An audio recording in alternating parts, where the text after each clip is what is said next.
Tonight, could your animals be at risk? Plus, how can you stay safe in dangerous tropical weather? Stay tuned. Troy TrojanVision Nightly News starts now. From the high-definition digital production center on the Troy campus, with news from Troy University locations around the world, this is Troy TrojanVision Nightly News.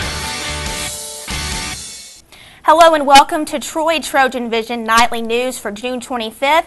I'm Amanda Ford. And I'm Judson Garner. Thank you for joining us this evening. There is a concern tonight over the possibility of rabid animals in the Pike County area. The Pike County Health Department has issued a warning after a rabid raccoon was discovered at Northview Trailer Park on the north side of Troy last Thursday. Public health environmentalist John McKellar says a young girl was approached by the raccoon, but she avoided being bitten. Neighbors killed the animal and tests confirmed the raccoon was rabid.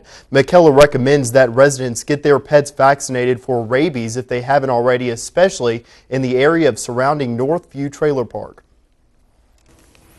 Even though it seems Tropical Storm Debbie will not directly affect the Pike County area, it is a good time to become aware of what needs to be done if and when a storm does hit this area. Bailey Majors gives us a look at what you can do to be prepared. Tropical Storm Debbie has caused flooding, evacuation, and the threat of tornadoes throughout the state of Florida. And in light of the tropical storm, Pike County's Emergency Management Agency is encouraging Troy residents to be prepared for severe weather. What we like to do is encourage people to go by the Alabama Department of Public Health's Get 10 list, and that includes items like water, canned food, medications that they currently take, a first aid kit, a flashlight and batteries for that flashlight, personal care items, a battery-operated radio. And although Troy is not currently under threat for severe weather by Tropical Storm Debbie, the EMA says it's important to keep informed about the weather. And we're still encouraging residents to be aware of the situation. The best way to receive alerts is through a NOAA weather radio. But for Pike County residents, we also have a Facebook page, Pike County EMA on Facebook. For Troy University students, there is the Troy University SOS system. For Alabama residents, there is the Alabama Safety Net program where you can receive text alerts, and it's alabamasafetynet.com.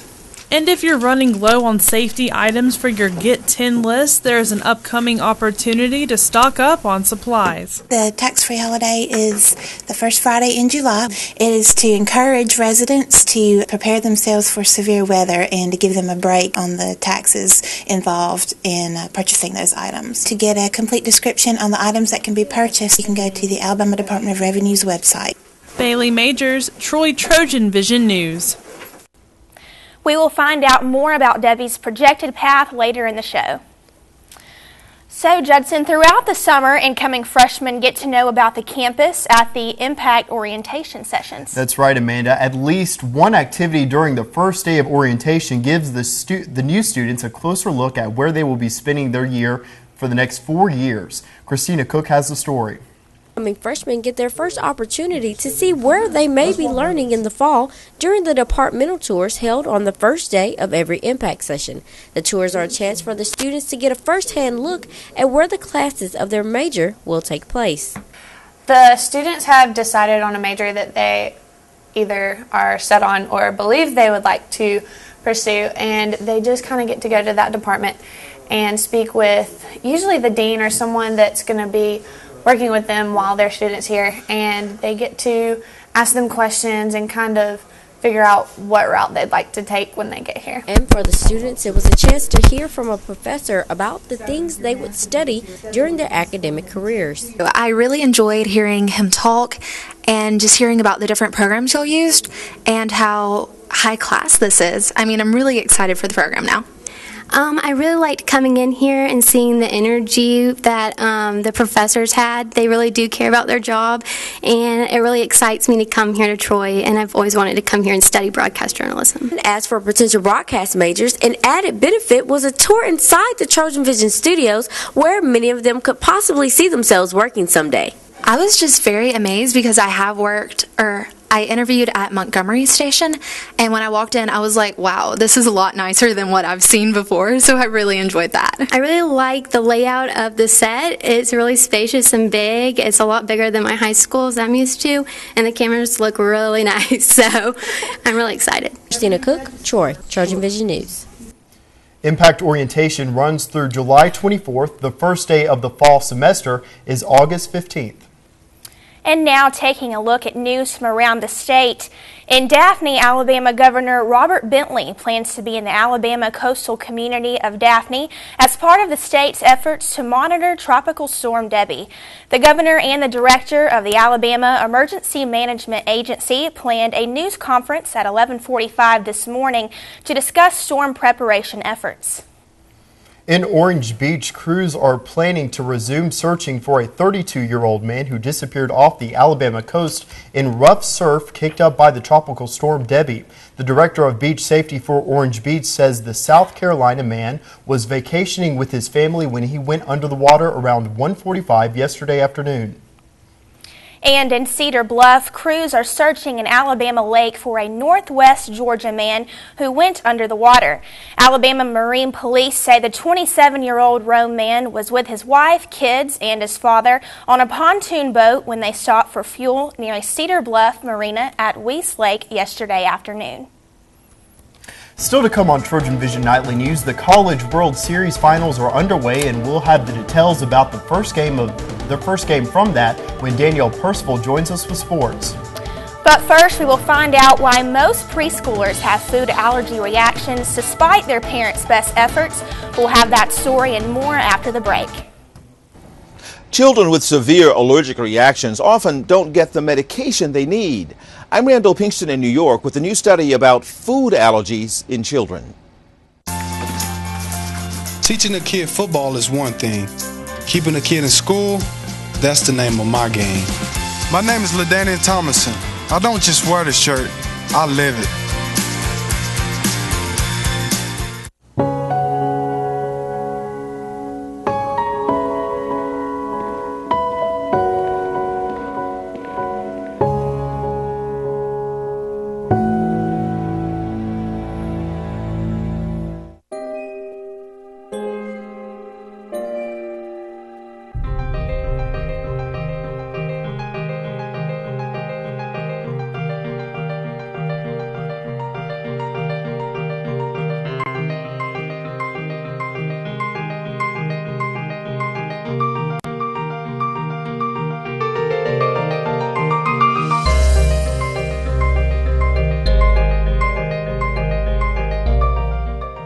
From the high-definition digital production studios of Troy University, you're watching the award-winning TrojanVision Nightly News. And now for a look at what's happening across the nation and around the world, we'll go to Amanda Ford at the Global News Desk. Amanda? Thanks, Judson. Most preschoolers with food allergies still have serious reactions despite their parents' best efforts to protect their children. A new study in pediatrics finds more than 70% of participants have a reaction at a rate of about 1 per year. Randall Pinkston shows us some of the reasons why. Little Barry Holden was just a baby when her mom gave her yogurt for the first time. As soon as I gave it to her, she broke out head to toe. Hives everywhere. Barry was allergic to the milk in the yogurt, as well as soy, nuts, and eggs. A new study finds more than 70% of preschoolers who have food allergies still experience reactions to the foods they are supposed to avoid. There have been times where Barry will break out in like one small hive, and then we say, oh, there may have been something in what she ate. Researchers say misreading ingredient labels and cross-contamination are two of the biggest problems. The study's authors also note that half of the reactions happened when someone other than the parents was watching the child. We need to talk to the parents about making sure everyone who takes care of the child really understands all of the nuances of how to successfully avoid the food.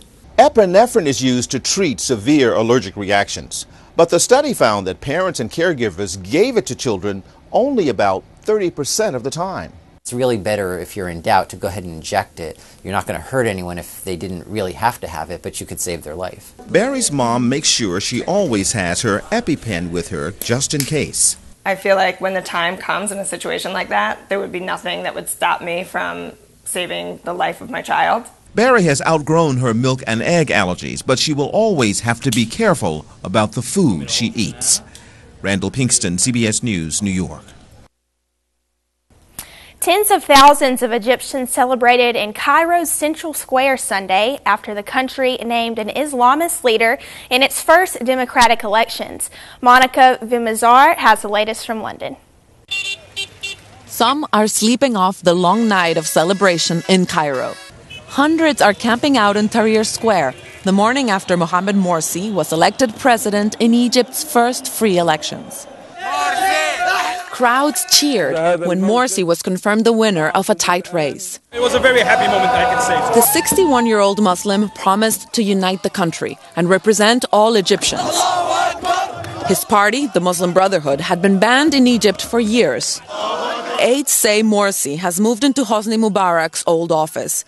The ousted dictator is fighting for his life in a military hospital after suffering multiple strokes. Apart from disappointed voters, the election aftermath was calm. Egyptian stocks rose for the first time after record lows. U.S. officials congratulated the Islamist leader, and Israel said it respected the outcome. But some Israelis are concerned it could jeopardize relations with Egypt. I'm a little bit worried. In some ways, I'm more worried for the Egyptians. I don't think all of them know what they have actually voted for.